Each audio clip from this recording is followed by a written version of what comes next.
kita untuk memperingati Nuzulul Quran. Seharusnya kemarin malam karena Ustaz tidak ada, pada malam hari ini kita untuk Nuzulul Quran, memperingati Nuzulul Qurannya. Jadi agak panjang sedikit dari biasanya itu menyampaikan tausiahnya itu. Jadi kepada Bapak Ibu mohon maaf, nanti agak panjang sedikit untuk memperingati masalah Nuzulul Quran. Saya kira demikian. Kepada Bapak Ustadz, Bapak Haji Baharudin, kami persilahkan dengan judul Nuzulul Quran.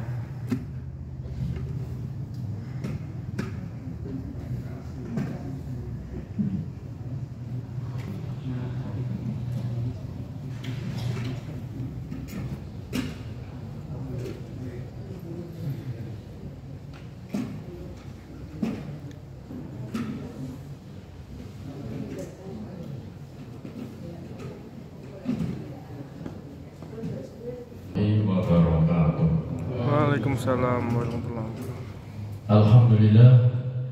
Alhamdulillah rabbil alamin wa bihi nasta'in ala umuri dunya waddin. Wassalatu wassalamu ala asrofil anbiya'i wal mursalin Sayyidina Muhammadin wa ala alihi wa ashabihi ajma'in, amma ba'd. Qala Allah Ta'ala a'udzu billahi minasy syaithanir rajim. Syahrul Ramadan alladzi unzila fihi al-Qur'an hudan linnas wa bayyinatin minal huda wal furqan. Wa qala aidan summa awrasna al-kitaba alladzina istafa'na min ibadina fa minhum zalimun li nafsihi wa minhum muqtasid wa minhum sabiqun bil khairati bi'idznillah. Dzalika huwal fadlul kabir. Shadaqallahul azim. Bapak Ibu kang dipun rahmati dening Allah Subhanahu wa taala. Alhamdulillah, puji syukur wonten ngarsanipun Allah Subhanahu wa taala yang telah begitu banyak melimpahkan nikmatnya kepada kita. Salah satunya hingga saat ini kita masih diberi kesehatan. Alhamdulillah. Dikatakan sehat itu adalah nikmat yang terpendam. As-sihhatu mulkul khafi. Sehat itu adalah merupakan kekayaan yang tersimpan. La ya'lamu illal ghaib. Tidak ada orang yang bisa tahu kecuali orang yang sedang sakit. Jadi kalau orang sakit tahu arti kesehatan, tapi kadang-kadang kita yang diberi kesehatan Allah lupa bahwa itu adalah nikmat pemberian Allah Subhanahu wa taala. Dan lebih bersyukur lagi sekalian, kita diberi kekuatan untuk menggunakan nikmat sehat pemberian Allah ini untuk beribadah. Loh, kok bisa begitu? Ya iya. Karena banyak orang yang setelah diberi nikmat oleh Allah tidak digunakannya untuk beribadah, tapi sebaliknya digunakan untuk maksiat. Boten boten.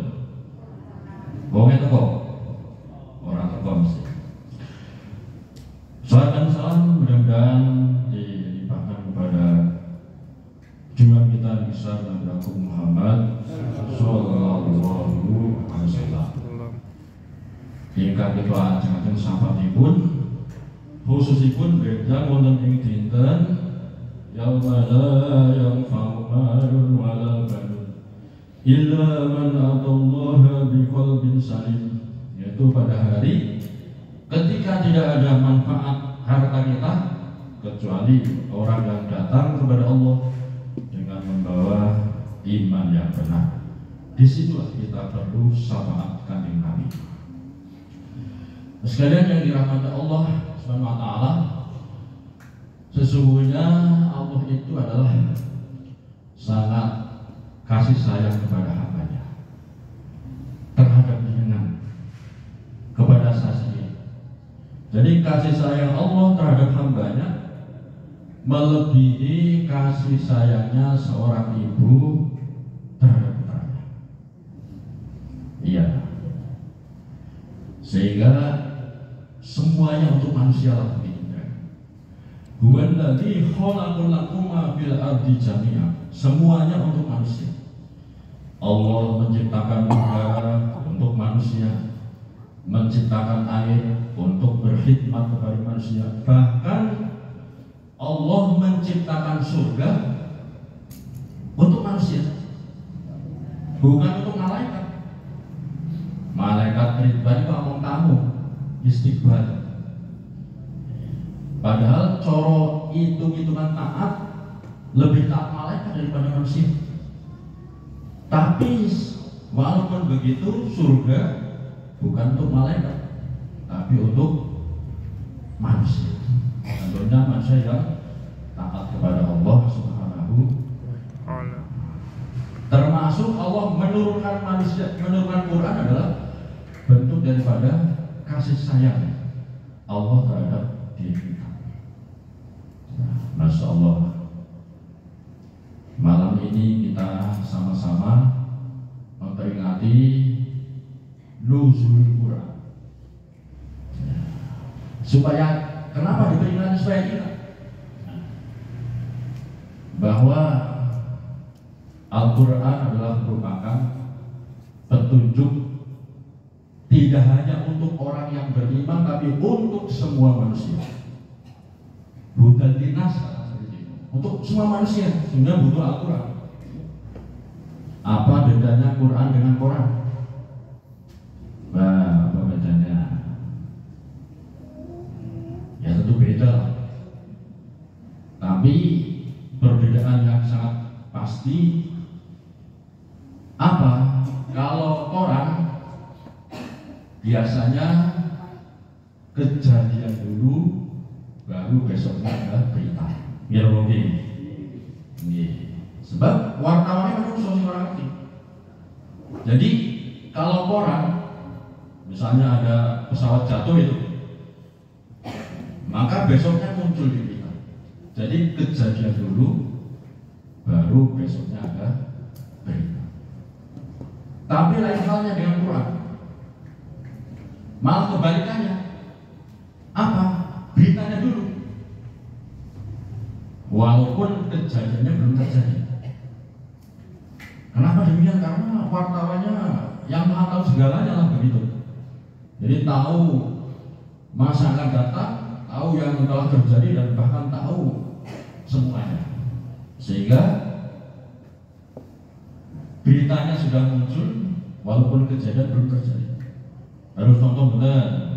Contoh umpami ada ayat yang mengatakan kullu nafsin dha'iqatul maut faman zuhziha 'anil nar wa udkhilal jannah faqad faz wa mal hayatud dunya illa mata'ul ghurur. Kullu nafsin dha'iqatul maut. Setiap jiwa pasti akan merasakan yang namanya kematian. Ya. Kita belum mati, beritanya sudah ada. Kita kan belum mati, tapi sudah tahu bahwa kita akan mati, karena beritanya sudah tertulis dalam Al-Quran. Iya. Jadi Al-Quran karena wartawannya yang memberitakan itu Allah sendiri yang maha tahu segalanya, maka walaupun kejadian yang belum terjadi, tapi beritanya sudah ada. Oleh karena itu, kalau kita tidak makhluk dengan Al-Quran, maka kita akan binasa. Pun pokoknya orang makhluk Quran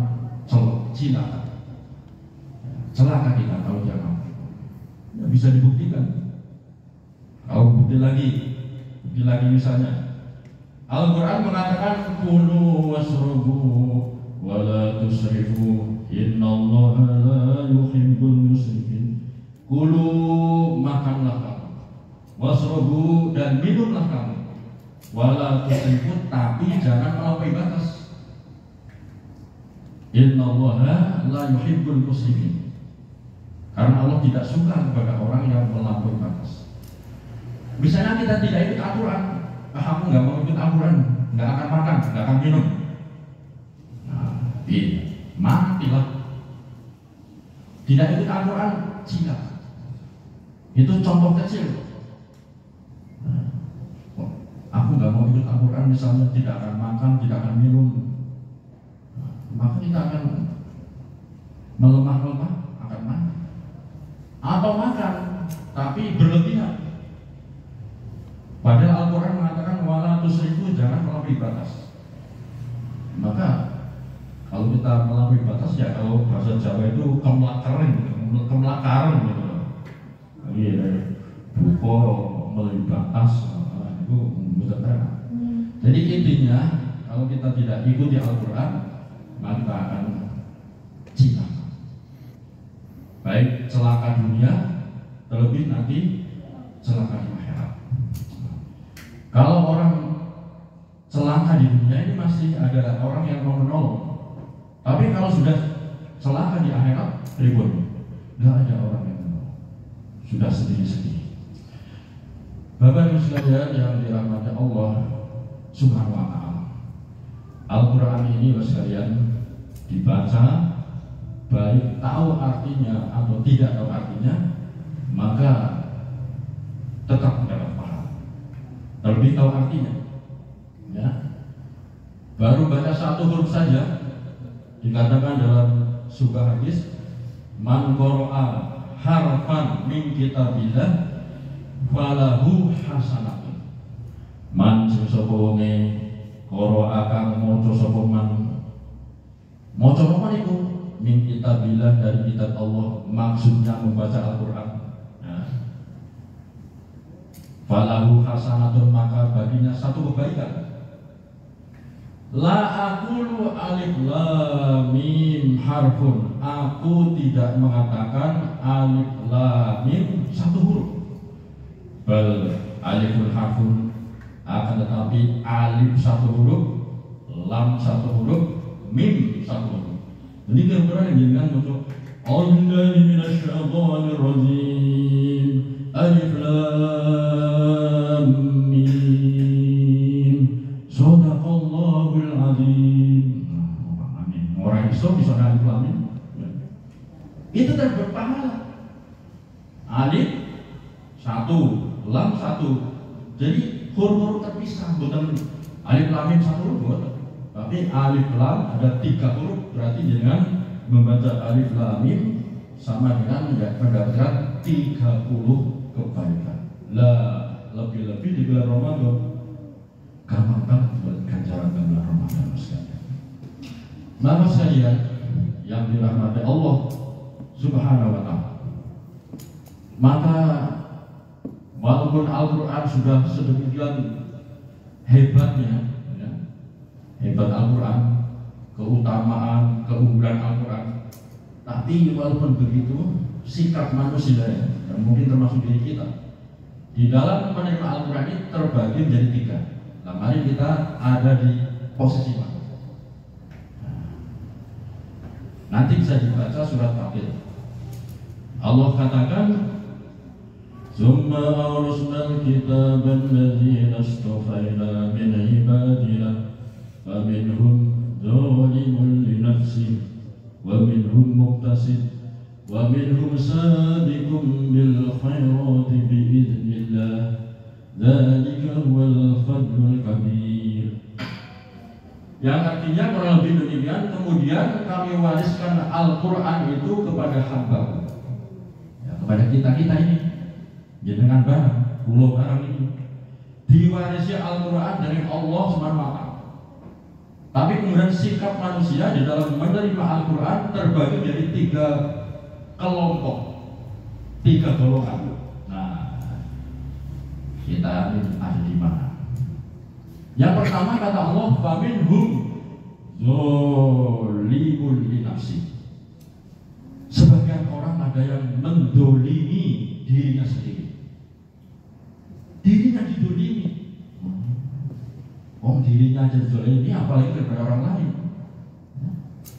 Mendolimi diri itu artinya apa? Artinya bahwa dia sengaja tahu bahwa itu perintah Allah tapi dilanggar. Tahu bahwa puasa itu perintah Allah, tapi dia dengan PD-nya tidak puasa di depan orang banyak. Wonten boten kawan kata kembali pulau betul tantokan ngerti. Ini orang sebenarnya orang zalim, mendolimi dirinya, tahu bahwa itu perintah Allah, tahu larangan Allah, tapi tetap pangkat dilakoni. Itu namanya orang zalim. Zalim, mendolimi dirinya. Jadi orang yang berani dengan Allah itu sudah mendolimi dirinya. Kalau kan Nabi Adam pernah mendolimi dirinya aja sampai begitu rupa dia nangis mohon ampun kepada Allah sampai 40 tahun nangis taubat kepada Allah sehingga diabadikan dalam Al-Quran. Rabbana ya Rabbana zalamna anfusana wa illam taghfir lana wa tarhamna lanakunanna minal khasirin. Ini tobat Nabi Adam. Apa salahnya Nabi Adam? Salahnya satu kali saja. Dia Adam dan istrinya kan asal di surga, ya, di surga. Adam dan Siti Hawa silakan kamu berdua bersenang-senang di surga. Wis maaf apa saja terpenuhi, apa saja dipenuhi.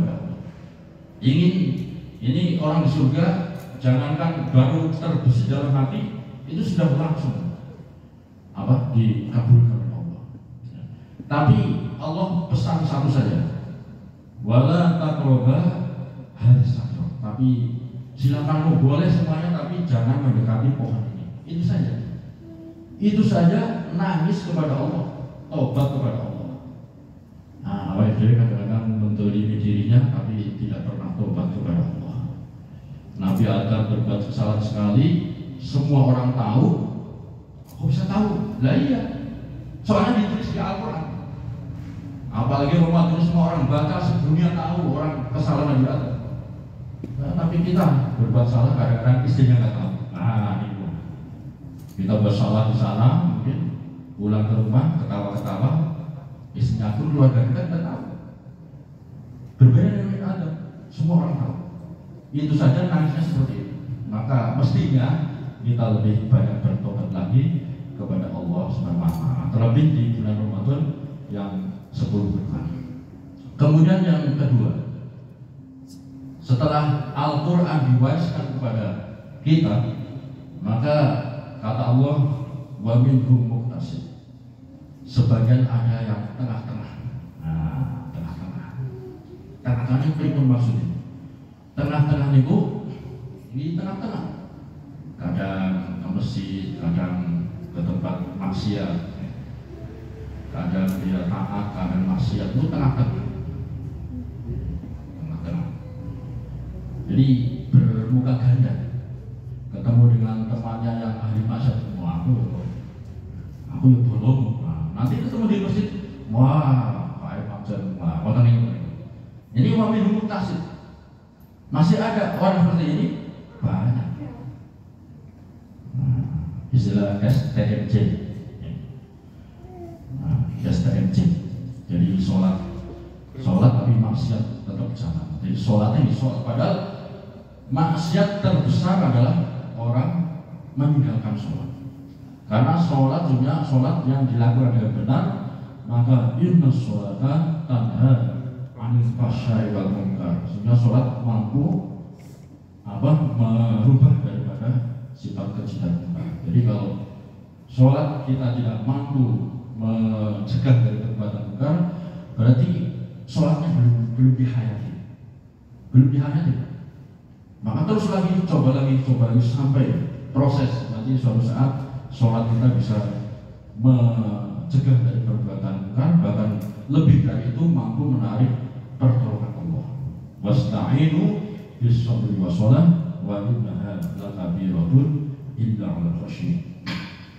Bapak sekalian yang dirahmati Allah SWT, kemudian yang berikutnya setelah Al-Quran diwariskan kepada kita, ini yang nomor 3, yaitu wa minhum sabiqum bil khairati biidznillah. Sebagian manusia ada yang berlomba-lomba untuk berbuat kebaikan. Nah, mungkin ini yang kita harapkan. Fastabiqul khairat, kita ini berlomba dalam berbuat kebaikan, terlebih-lebih di bulan yang sangat mulia ini, bulan suci Ramadan. Bapak dan Ibu sekalian yang dirahmati Allah Subhanahu wa ta'ala, setelah kami sampaikan bahwa ternyata ada 3 kelompok di dalam menerima Al-Quran, maka mari kita tanyakan kepada diri kita, yang tahu diri kita ini berada di mana? Masih dolimkah, atau muktasidkah, atau yang ketiga yang senantiasa berbuat kebaikan? Maka tentunya kita berusaha sekuat tenaga untuk menjadi orang-orang yang senantiasa berlomba di dalam berbuat kebaikan, karena Allah sangat mencintai kepada orang yang berbuat baik.